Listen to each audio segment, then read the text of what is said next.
మీరు కొడుతున్నారా? చెవులు కలిగిన వాడు చెప్పిందంతా చెప్పిన తర్వాత చెవులు కలిగిన వాడు విన్నగాక. అంటే ఇప్పుడు ఈ జనరేషన్ కూడా అలా ఉన్నారు. మా భాష మాకు తెలిసిన వాళ్ళకి అర్థమవుతుందిలే.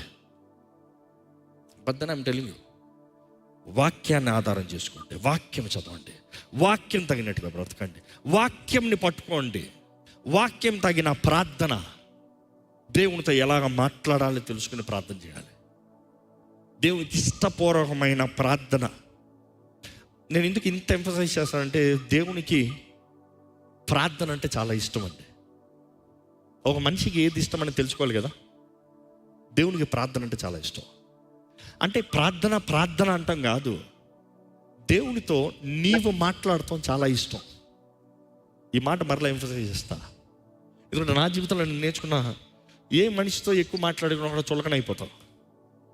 ఏ మనిషితో ఎక్కువ మాట్లాడినా అబ్బా నోరు మీరా